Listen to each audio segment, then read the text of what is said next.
Tank bund నుంచి ఇప్పుడు live చూద్దాం.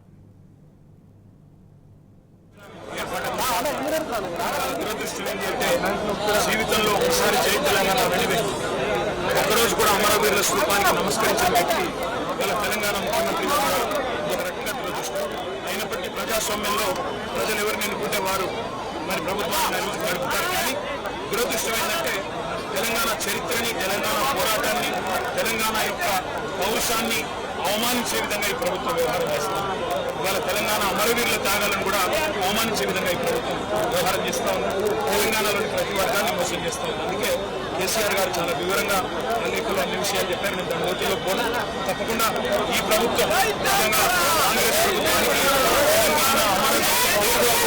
తెలంగాణ ఎందుకంటే వారిని చంపిందే కాంగ్రెస్. తప్పకుండా రేపటి సభని బహిష్కరిస్తున్నాం మా party. Exit polls are giving a prediction sweep for BJP. Let's wait for the exact poll because I think 4 तारीख को सब पता चलेगा तब बाकी.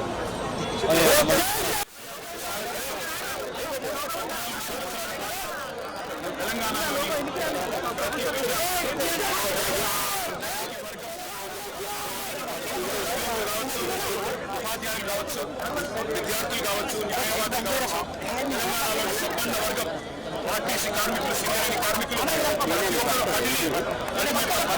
పోరాడితే రాష్ట్రం తెలంగాణ వేలాది మంది పిల్లలు ఆ తెలంగాణ తీసుకుంటే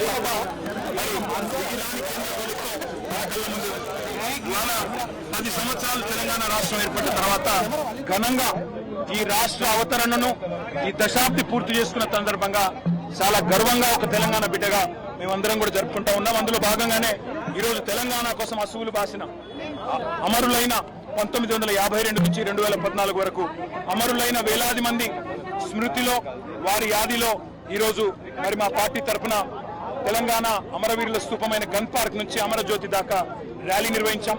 పెద్దలు కేసీఆర్ గారు కూడా వచ్చి శ్రద్ధాంజలి ఘటించి నివాళులు అర్పించి ఈ కార్యక్రమాన్ని ప్రారంభించారు. రేపు ఎల్లుండి కూడా మా పార్టీ ఆధ్వర్యంలో 3 రోజుల పాటు మరి ఈ దశాబ్ది ఉత్సవాలను తెలంగాణ విజయవంతంగా పూర్తి చేసుకునే సందర్భంగా నిర్వహించబోతా ఉన్నాము. ఇందులో తప్పకుండా తెలంగాణలోని ప్రతి వర్గం భాగస్వామ్యం అయ్యే విధంగా ముందుకు పోతామని చెప్పి కూడా తెలియజేస్తూ మీ అందరికి కూడా ధన్యవాదాలు. మీడియా కూడా తెలంగాణలో చాలా సహకరించింది ఉద్యమంలో. మీడియా కూడా తెలంగాణ జర్నలిస్ట్ ఫోరంలో పాల్గొన్న జర్నలిస్ట్ మిత్రులకు, మీడియాకు అందరికి కూడా హృదయపూర్వకంగా ధన్యవాదాలు.